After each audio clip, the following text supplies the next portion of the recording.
Hey folks, Josh here. As we head into the final 4 episodes of What's in the Rift Season 1, I just want to thank everyone for coming along on this journey with us and remind you that if you do want to help the show out, if you do enjoy it, and I would assume and hope that you do if you've made it this far with us, that the best way to help us out would be to rate and review the show and share it with people that you think may enjoy it as well. All right, that's it. Now, time for What's in the Rift. For the best listening experience, we recommend headphones. Previously on What's in the Rift. Things are getting real expensive. I get it. I should probably quit myself, but if you guys have quit, I feel... Just tell me you're not quit, and I'm like helping you start again, right? No. I would never quit smoking. Yeah, do it Bruce, all let me the handle time. this. Bruce, please. You can feel almost like tiny little daggers all over the top of your lung that feel good. Toska, I'm addicted! You okay? This is just a funny little joke between friends. See, this guy right here, he's a real square, so I thought it would be funny to hand him a cigarette. I'm gonna step up and slightly squeeze the handle and press it to his back. Bruce takes a victory smoke. You have been here before. You have been to all of these facilities before. You have been to Chicago before. These facilities exist because of you and your friends. Every action has consequences, Court. Every story you tell has consequences. Do I really have to explain this all again? No, I think you have made your point. Like you said, every action has consequences. And what you did to Jeff just killed any chance of me being cooperative with you. So fuck you and the horse you ride in on. Okay, you swipe the badge at the reader, the door buzzes, you pull it open. What you pull it open to is a large room. It is dark, save for a few lights around the edges of the room that appear to illuminate what may be gurneys. It's difficult to tell from this distance. Did you say gurneys? Yeah, they appear to be like some type of like bed, like a medical bed almost. Okay. And it's like dawn still, It is. so people could just be waking up if they're residents there. This is strange. Because it appears that there's a little bit of poetry written above the door. It reads, "Sands diverge, stars converge, yet we drift apart." Wacky Bobo. The poem is in the building. And it's at that moment that the double doors at the far end of this hall open. The doors that you just walked through, in fact. And as you turn around, you see a man in a long black overcoat with shoulder-length dark hair with his arms raised up to either side of him, approaching you. Bruce, Jackie, welcome home.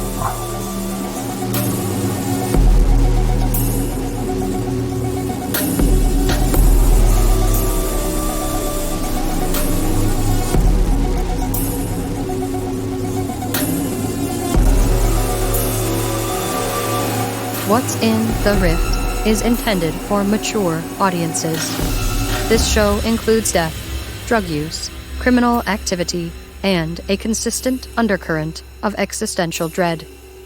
Any children discovered listening to this show will get the hammer.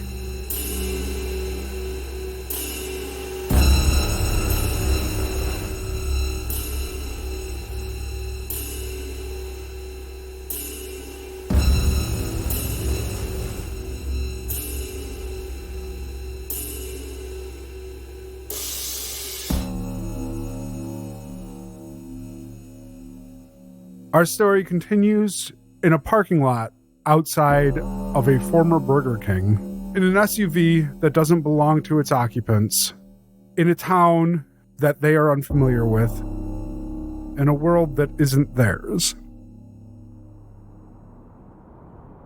Jenny and Blanche, you are sitting in an automobile with perhaps the world's most nervous woman. Victoria is openly and actively chewing at her nails. About 90 minutes has passed at this point, and she is visibly anxious. She turns to you, Blanche, and says, "Do you have the walkie?" Yeah. I mean, I can open it really quick. Has it not been opened? Maybe you didn't have it open. Is that maybe... Yes, maybe that's why they haven't contacted us. Listen, if we don't hear from them, we have to go. Go and do what?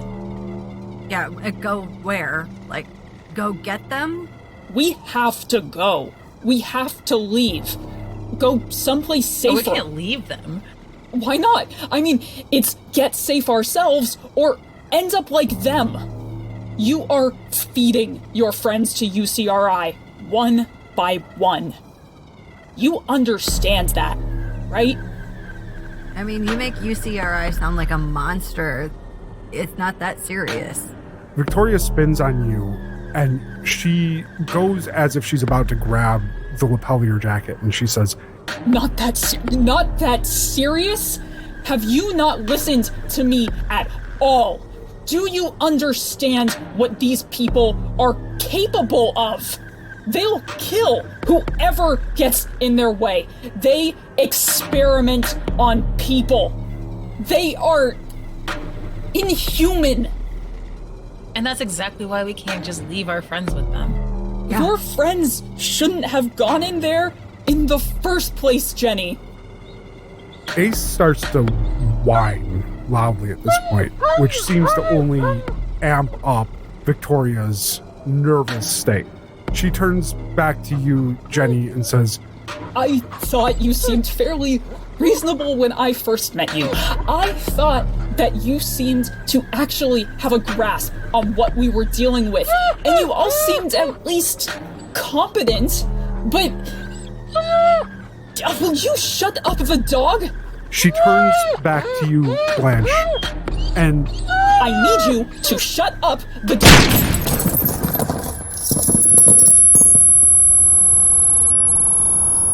And she does not get through the sentence before there is a loud bang, a horrendous flash, and her head is sprayed all over your front and blouse. Oh my God! There is a moment where time seems to stretch interminably.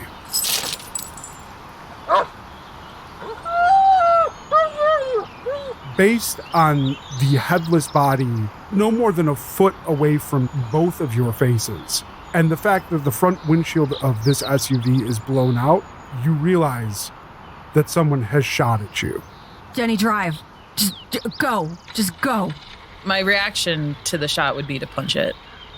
It's very cold inside the car again now, as your car currently lacks a front windscreen. You slam your foot into the accelerator, and as you do, you notice emerging from the tree line across the street 3 black-clad figures in the same UCRI jumpsuit with the seeming addition of body armor advancing slowly from the woods on the opposite side of the road.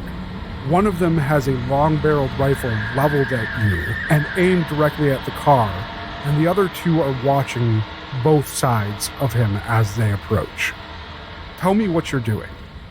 So I would punch the gas, kind of duck down in the seat so that I'm not an obvious target, but clearly I still need to see the road, so I'm going to be just peeping over the top.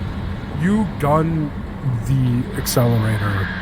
The rear tires spin for a moment before getting grip on the destroyed asphalt surface outside of this abandoned fast food restaurant, and the car peels forward.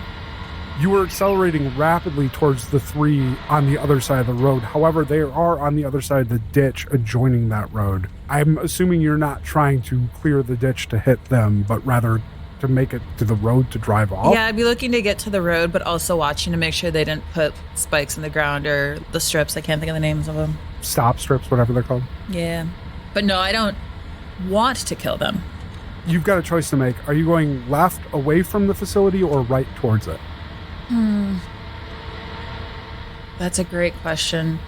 My gut reaction would be to go left away from it, because obviously if they're coming for us, they know we're here. If we just go near, we're just going to be getting more and more into it. The fact they know we're here means they may have Toska and Jackie and Bruce. So my gut reaction would be to go left, get away, and we could figure it out later. Okay. You slow the car enough to bank it to the left, trying to get on the main road. The people that you saw approaching through the woods towards you on the opposite side of the road do not seem to react to you moving out of the spot that you're in at all. They don't seem to make any attempt to stop you or to fire on you again. Instead, they simply walk towards the road, and you catch that long enough as you yank the wheel to the left and pull onto the road there to notice that not but 500 yards down the road, there are 2 of those white vans with UCRI emblazoned on the side. And they are effectively closing off the direction of egress that you've chosen. Blanche, hold on to Ace. I punch it. You're going to ram Yes, these vehicles? absolutely. I don't really have much option. They're literally killing people. You floor the accelerator. Blanche, are you grabbing onto Ace? Are you making an attempt to control him? Yes, I've grabbed Ace and we are tucked down to the floor. The wind whipping through the open windscreen has caused it to be deafening inside the cabin of the car. The cold air and the rapid wind speed as you accelerate, you can feel flecks of Victoria freezing to the skin on your face. And these 2 white vans are approaching ever closer, and you have a brief second to consider where you're going to hit them. Are you aiming for the center of the 2? Are you aiming for the people that are flanking them? Are you aiming for just one? Tell me where you're hitting this. Okay. So I'm thinking Red Rover style, look for the weakest point. But are they, just so I have this visual right in my mind, are they like side by side perpendicular to the road, like parked and blocking? Or are they driving in both lanes towards me? They are parked and blocking. Okay, nose to nose. And there's people on either side and in between them? Or are they basically bumper to bumper? Yes. You're moving too fast to get a good assessment, but there's more than 4 people here. And they are spread out. They aren't off the road. Are the vans bumper to bumper, or is there space in between Yes. them? Okay. Oh no, bumper to bumper. Bumper to bumper. And they take up the whole road. And is the grass on either side flat, or do they both go into ditches? To the right, there is that same ditch that led down before the train tracks on the other side. On the left, there are a number of businesses, curbs, and general unfavorable terrain. You could try to off-road it. You could try to maybe pull into something on the side of the road, but you told me you were gunning it for the cars, and you're at the point where you're trying to decide Which where side? you're going to hit them now. So Is the left side like a light post, like a hard stop, or just like a curb? it's a curb. Guess I'm going straight. This is going to be a D10 challenge. We are going to kill the Dima is here doomed die, and we are going to use it to introduce a new crisis called They're After Me. All right, so D10 with the D12 for They're After Me. And what you have to beat is, well, there's 1-1, so you have an opportunity. Huzzah. It's a 16 otherwise, though. Okay, first we're going to do Flirt with Death because I'm literally crashing head on into things. I will use my relationship with Blanche because she's here with me and I don't want to actually kill her. Put your seatbelt on, by the way. This is an interesting decision because the values I feel like could go either way because really I'm doing something not great. However, it's for a good reason. I might go pragmatism because this is really the only logical way to get us out safely, being that they didn't just tase Victoria or do any of the really non-lethal stuff they have been doing. They fully just like blew her head off. Mm-hmm. So clearly we have to get out of here. And this is the most efficient, logical way to do such a thing at this time. So I would say pragmatism. Specialties. I would say yes with spiritualism, mostly because of that last sentence, looking in on my inner strength and everything I know to get through trying situations. Okay. All right. Is that it? I've got 4 dice. Sounds about right. All right. Remember, you can spend plot points to add another D6 or to step up any die at any time. I don't have plot point. Oh, I do have 1 plot point. What could I get for a plot point? Could I get a couple feet of space? I guess you can't really do that. So you need to do like a D&D advantage kind of thing. What could I do with that? You know what? I think I will use it to make my 6 into an 8. Okay. That seems like a smart choice. We'll see. So 4 dice. I use my plot point. I will -1. Now I have 0. All right. I think I'm ready. All right. Let's hear that roll. Beating a 16. Can I even get a 16? Yes, I can. Oh, wow.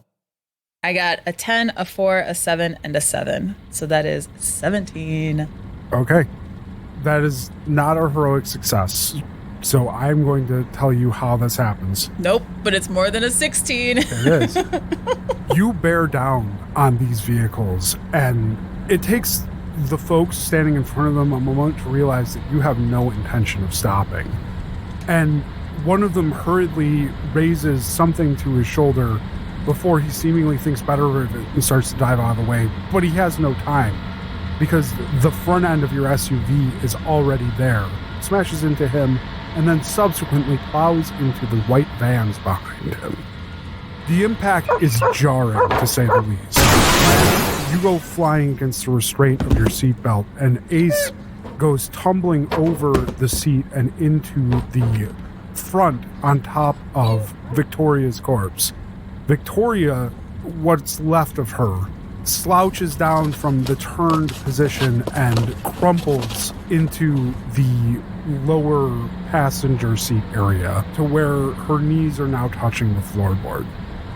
Jenny, the bang of the windscreen crashing was loud, but it does not compare to the crunch as you push through these two vans.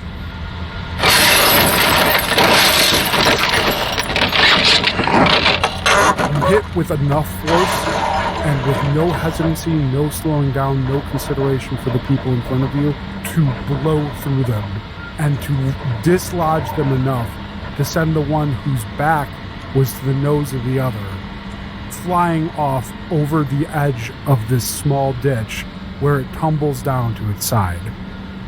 You almost come to a stop, but the chaos that you've caused is enough that no one reacts to it. And after a half of a beat, you realize that you have open road in front of you, and you begin to accelerate, with the car luckily responding and moving, if slowly, down the road. You check the side view mirror, the wind whipping in your face, and you see those same 3 figures in the middle of the road, with the one in the middle again aiming down the sights of a long-barreled rifle. And for a second, you seemingly know that he's about to fire again. Serpentine. No, we're in an SUV. We'll just topple. Oh, you're right. Just duck your ass down. I'm just trying to save you, the driver, because I can't drive this if you get shot in the head, all right? Are you doing anything with this information? I mean, I'm driving. Are you, like, reacting to him that's about to shoot us again?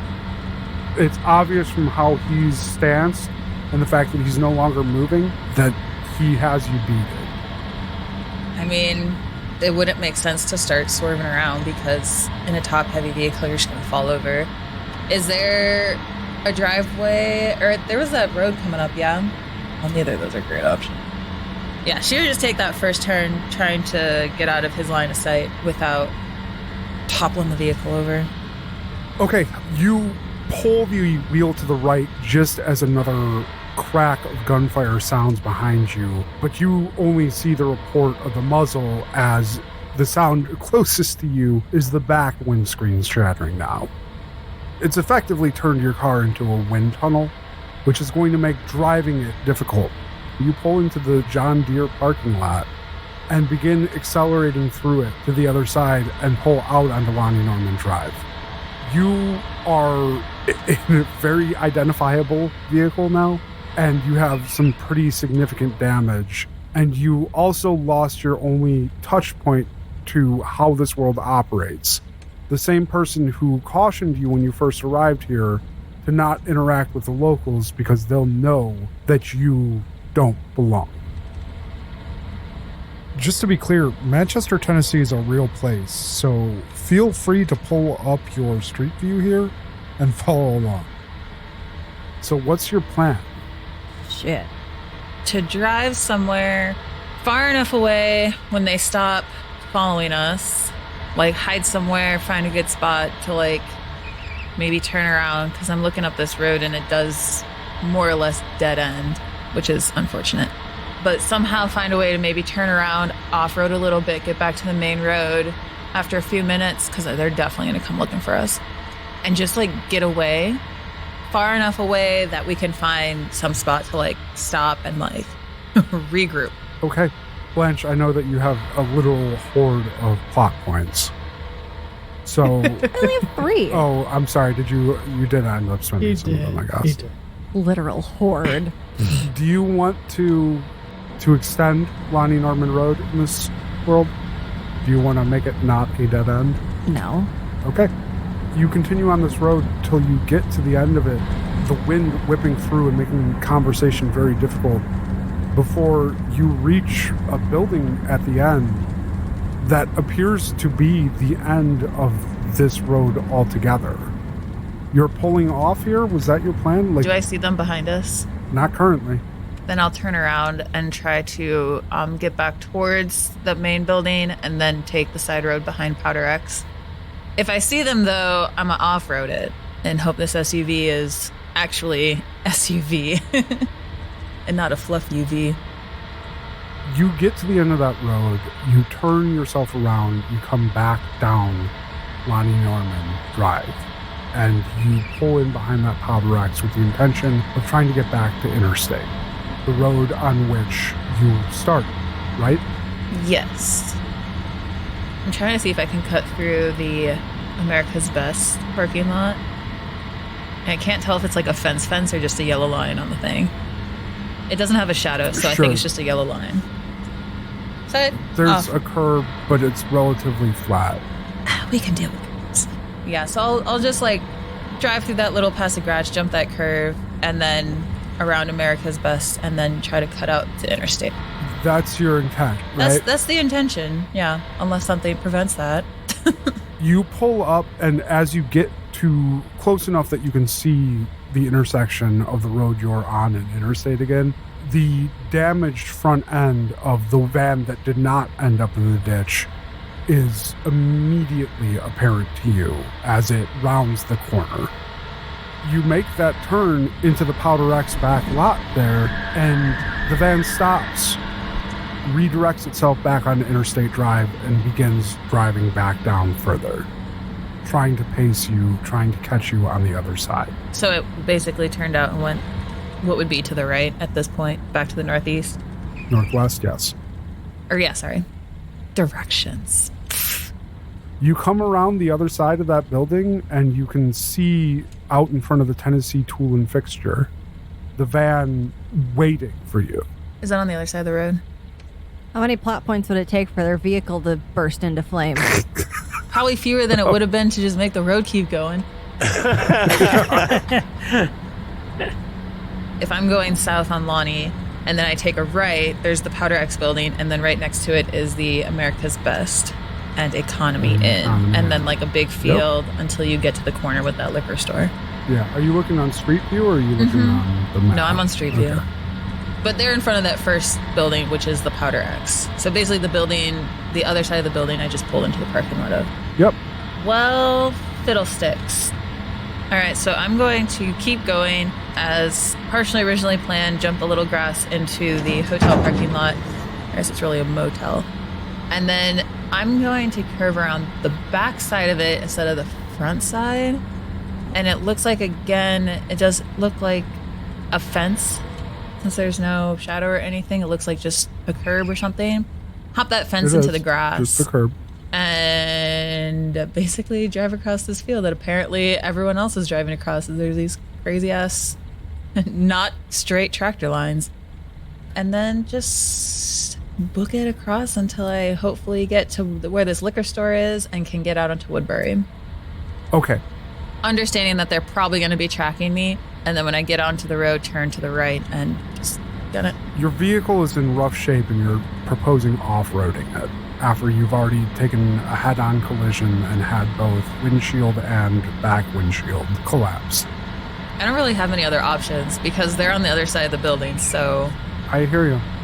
So I'm not going to stretch this out too much. I'll say that you can do all of that, but we're going to have another D10 challenge with a Thereafter Me crisis added. Okay? And your result is a 10 on the 12 and a 6 and a 5. So another 16. Okay. I'll use the same dice pool. Don't have the plot point this time, so the 6 will be a 6 still. I don't know what I did. I did Flirty with Death. It was an 8. My relationship was at 6. The 10. And then 12. The 12 for Spiritualist. Okay. So is this challenge just for her, or can I make a pool and roll as well, and we can take the best of whatever? I'm driving. You're not driving. You can contribute to the plot points if you want, but that's it. All right, I'm gonna roll. Yeah. Not a 16. I got an 8, 4, 3, 5, so 13. Okay. So they catch us. And they kill us. We'll find out in just a second. Back in the UCRI facility, just a mile or two away from where Jenny and Blanche are now hauling a corpse through suburban Tennessee, Dima stands on the opposite end of a hall from Bruce and Jackie and Toska. He's just greeted all of you and welcomed you home. Well, 2 of you. Toska, he looks to you and says, Toska, положи их в конференц-зал вместе с остальным мусором. Мы не противны воображаем, друзья, брос. What, bro? Like, what? Is that what you say to him? Yes, that's exactly what I say. He looks surprised for a second. Toska, что-то не так?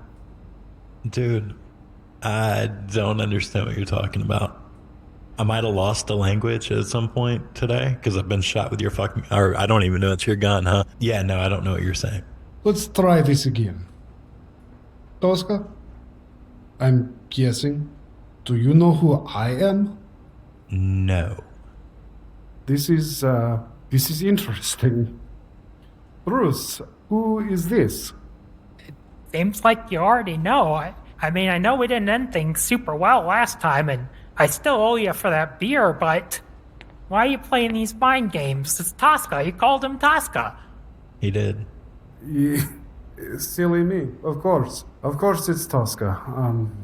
Very well, Bruce. Is this going to be I need to restrain you, or will you join me?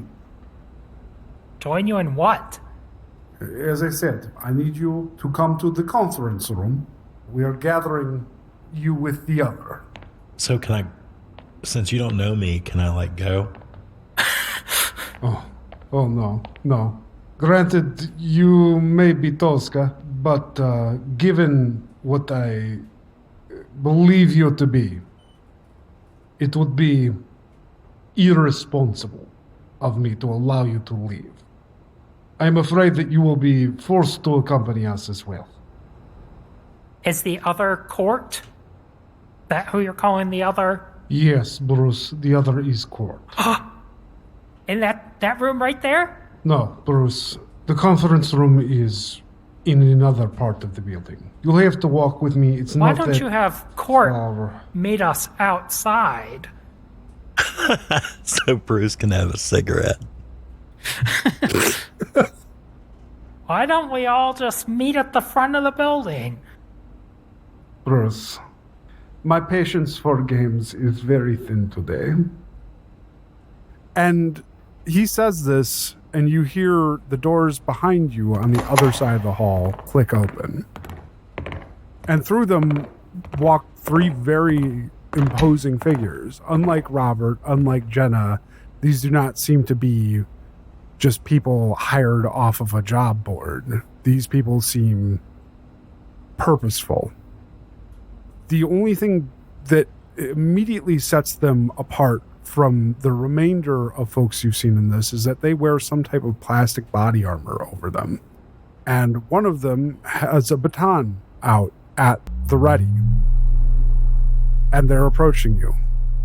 Please, I do not want dramatics. I do not want this to be a big thing. I am very tired. I have been up all night, and I would rather that you just come, sit with your friend, and we will take this all back to Chicago, where I am better able to deal with this situation. Where are the rest of them, Bruce? We're people. We're not cargo. Treat us as Bruce, humans. Where are the rest of them? Bruce is trying to signal with his eyes that they should shock Dima. He's going a little, To Jackie and Toska? Yeah. And how many people? So it's Dima and the three security guys wearing plastic armor. Are you taking the time to glance over your shoulders? I would assume you Yes. did when the doors swung open. Security guys is not really doing it justice. They don't appear to be like the orderlies that you saw outside the building. They don't appear to be the same type of employee as the others that you've encountered by UCRI. The way that they're moving, the way that they carry themselves, they seem to be some type of, well, like trained in a military. They seem capable of violence. And do they have any visible weaponry? One of them has a raised baton that they're approaching you And with. we have two batons.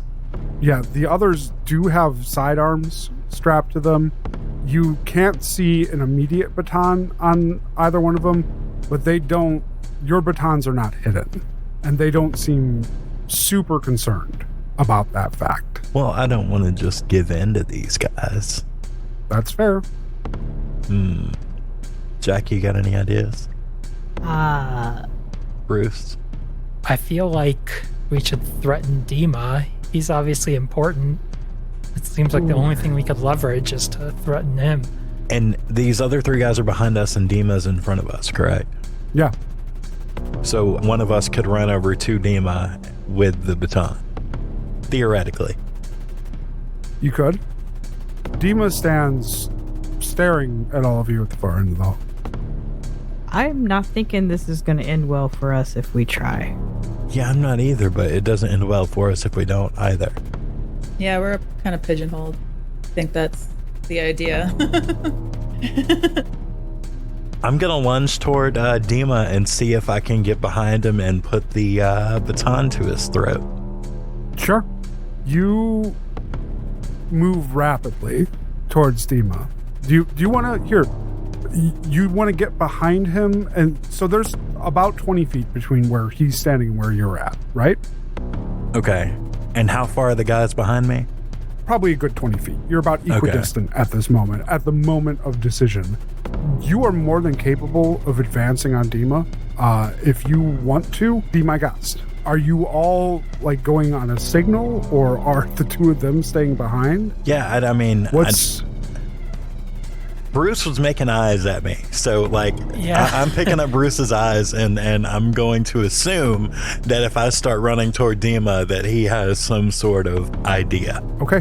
I think Bruce will break when Toska breaks. Same direction. Okay.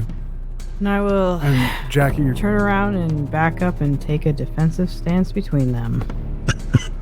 Oh boy. Oh, like you're turning to head off the three on the other side of the hallway, or? Yeah, but backing towards where Bruce and Toska are going for Dima. Where they are? Okay. Toska, you lunge towards Dima, and there's a moment of surprise on his face. You've done something that he didn't fully expect to happen. And he panics briefly.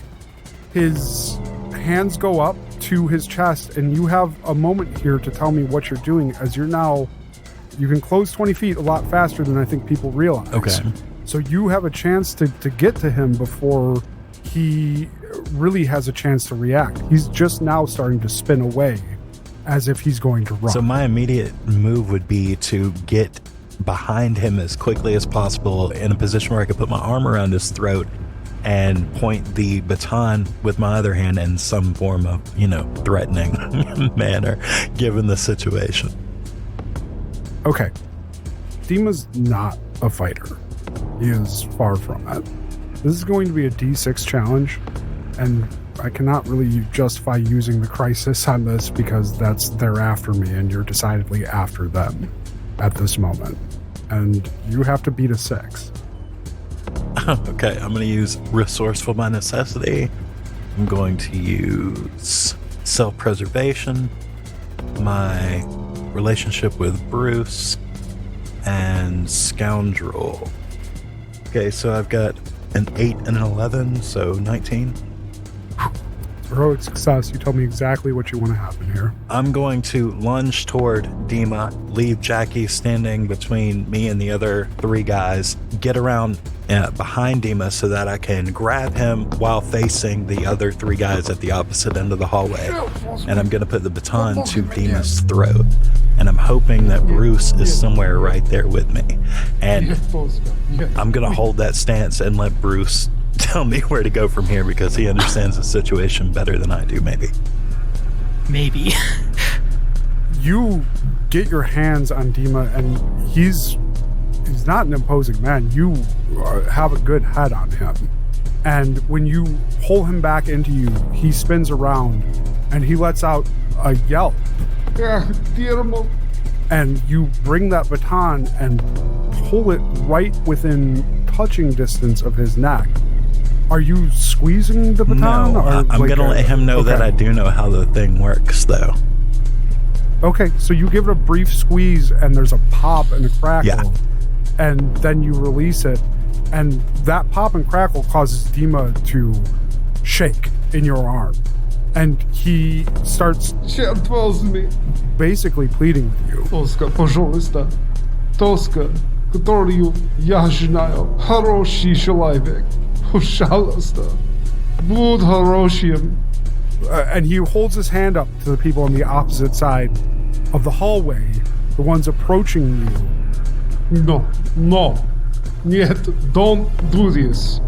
Пожалуйста, Lana, остановись. Остановись. Stop. Please, stop. Please. So, but they're not stopping. They're not stopping. You need to tell them to stop right now because I'm about to, I killed somebody on accident with one of these earlier. So I've got no qualms with killing you. I don't even like you. Don't you hear the man? Stop. Please, stop. I'm asking you. She wouldn't want this. I do gotta do it. If they're not gonna stop, I have to kill them. Gotta do it, Toska. It's what the guy with the concussion said to do. I glance over my shoulder and ask, "Who's she?" Just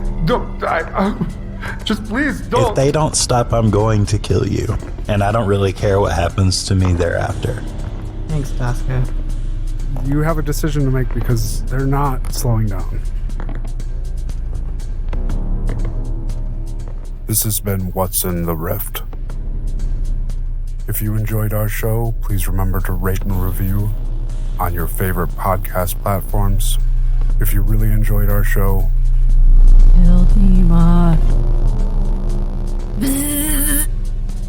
you can support us directly via Patreon or join our Discord. Both links can be found at what'sintherift.com. What's in the Rift is brought to you by Gas Station Drugs.